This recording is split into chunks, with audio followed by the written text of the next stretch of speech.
What's going on, everyone? So the Jimmy Butler situation just keeps changing like every 5 minutes. 1 minute he's being traded, next minute he's not being traded. 1 minute the Miami Heat want to trade him, next minute they want to keep him and they're calling his bluff. So we got more reports that suggest that the Miami Heat very likely are going to keep him, that they're not going to necessarily push trade, rush trade. They don't want to take on anything bad. If they can get the right deal and they can find the right move and it makes sense for all parties, then they'll take the deal, they'll get it done. However, Miami doesn't look at it as like, hey, we're going to lose Jimmy Butler. They're essentially willing to call Jimmy's bluff. Is he really going to turn down 50 plus million? And even if he does, who's going to be able to pay him the money that he wants? Which means that a team would have to sign and trade for him, right? The only team that would actually have the money to really sign him to the money that he wants would be the Brooklyn Nets. But that doesn't make sense for Brooklyn. It doesn't even really make sense for Jimmy unless he just solely wants the money and he doesn't want to win, right? It doesn't add up for either party, right? So Miami's looking at this as like, you don't really have options. Like, we're your best option. And even if you do want to go somewhere, you're not going to go to a bad team. So guess what? We'll still get assets for you. We'll still be able to trade for you and get something in return, right? So Miami, I'm sure, also wants to kind of take the time to evaluate, like, where do they want to be? What do they want to do, right? Like, where do they want to go? Should they kind of hit the reset button here a little bit, maybe kind of take their young core and really build and develop them and kind of, go in a different direction? Or do they want to kind of make a push and maybe, trade some of their young core pieces and see if they can go get that other guy if he becomes available, right? Pat Riley's not afraid to make the push. He's not afraid to push his chips in a little bit if the right guy becomes available. Every time a star or somebody is on the market, Miami gets brought up. Miami gets mentioned. Miami is in the thick of the potential of acquiring them. But you look at Miami right now, they're 14-13 on the season. They're 6th in the East. They're a good team. They're not a great team, right? But every time they get to the playoffs, if healthy, right? That's the big thing. Jimmy Butler, can he stay healthy? Is he healthy, right? You have to beat Miami, right? Like, every other year, they're in the conference finals or the NBA finals.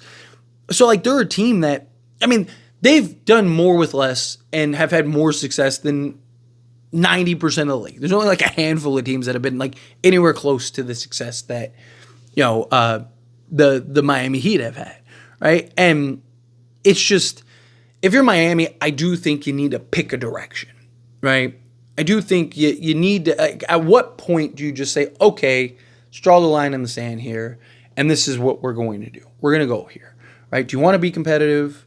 Do you want to be young and rebuild? Because if you want to be young and rebuild, then who cares what you get at contract-wise for Jimmy Butler? You might as well just get as many assets as you can get, as many young players, whatever, right? But if you want to be competitive, okay, what direction do you look? Do you go to try to go get that competitive piece or pieces, right? Is Tyler Hero and Bam Adebayo enough of your nucleus to kind of build around? And no, obviously you have other people, Jaime Jaquez, stuff like that, but like, how does that look?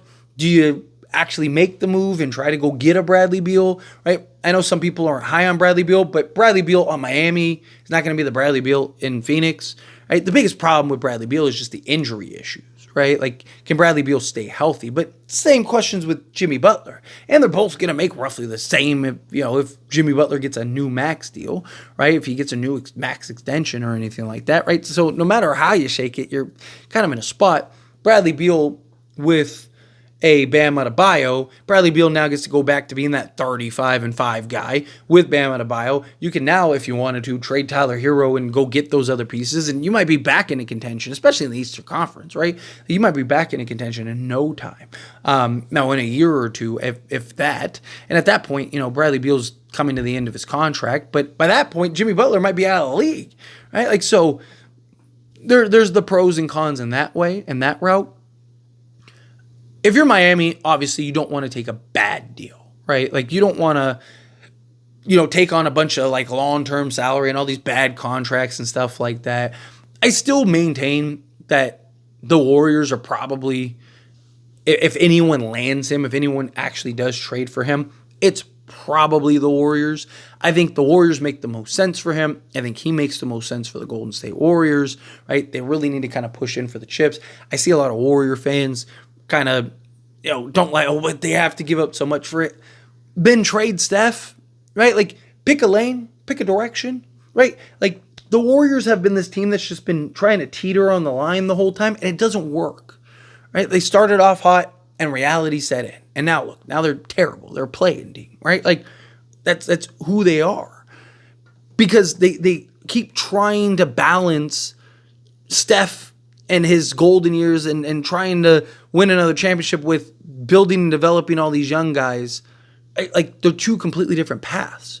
So either A, if you're the Warriors, you need to just say, hey, you know what? Let's go make a push for Steph Curry, right? Let's go get a Jimmy Butler. We got brought in a Dennis Schroeder. Let's go get another piece or two. You have, say, Schroeder, Buddy Hield with Steph and whatever, Draymond and Jimmy. And then you have, Trace Jackson if you can keep him. Go get a legit set. Like, you'll be 7-8 guys deep. You'll be fine. You'll be in good shape, right? Like, go make that route. And then the other alternative would be you trade Steph. You just tell Steph, like, hey, man, like, it doesn't make sense for us to go get Jimmy, right? Like, him and you, like, are you enough to win it? Right?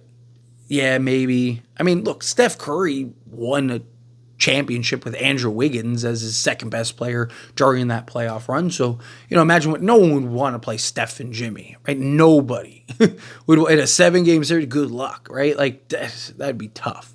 You'd have to beat them. Jimmy's done more with less than probably any star in the league, right? Like, that guy he's turning water into wine regularly. So to me, it's just like, if you're the Warriors, you got to pick a direction. But if you're Miami, you want to kind of stay the course, right? Like, you're in the thick of it, right? You're in the hunt for a playoff spot.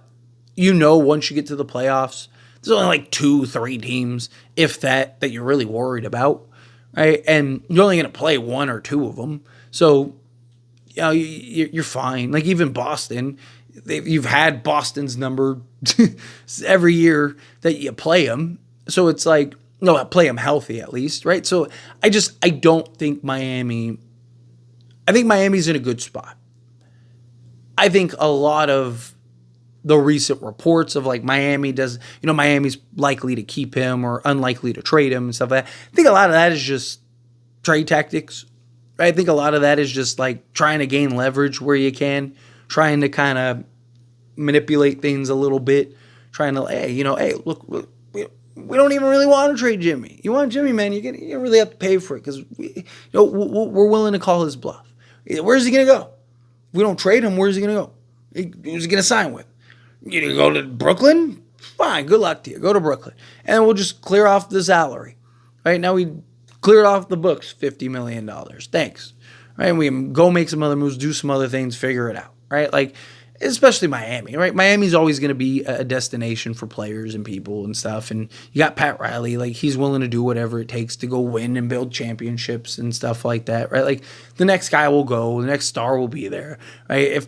Even if they don't get it from Jimmy. But I think that they're right to kind of play hardball. I think Miami is in the right spot. Like, hey, let's wait and see how these things develop. And I mean, you still got a month and a half, 2 months almost from the actual trade deadline. So there isn't this sense of, like, urgency, like, oh, we got to get this deal done today. Like, no, like, stay the course, right? Let things develop, see how things work out. And if it doesn't, finish the season. You'll have options in the offseason. You might even get a better return in the offseason because you might get some of these teams that were close and just, hey, maybe Jimmy puts us over the top. You get a team look at some of these teams and what they've done. Look at, like, Minnesota. Total disaster now. Look at, Atlanta. After they made the conference finals and then went and traded for DeJounte Murray. Like, bad teams make bad decisions. Right? Like, and that's, if you're Miami, that's kind of what you're waiting on. It's kind of what you're banking on. Like, all right, let's wait and see which team makes the bad decision, right? Which team is willing to sell too much to go get Jimmy Butler, right? Again, I think the Warriors are probably the most likely scenario. Get some nice young pieces, you get some nice players, kind of retool a little bit, spend the next year or two, kind of evaluate, okay, what do you want to do? How do you want to go about this? Maybe get another star. You'd have the assets and pieces to maybe go leverage to go get that other star. If that star becomes available, I think you're in good shape. But anyway, as always, this is a discussion. I pass a question on you. Let me know your thoughts and opinions down in the comments below. What do you think? How do you feel? What are your thoughts?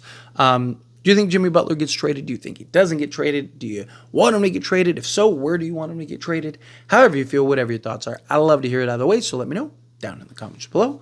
That being said, if you haven't liked this video, hit that like button. Helps me a lot, so we enjoy these types of videos. Truly appreciate it. Not subscribe to the channel, hit that subscribe button. Turn on the bell notifications. Appreciate y'all. See you in the next one. Thank you.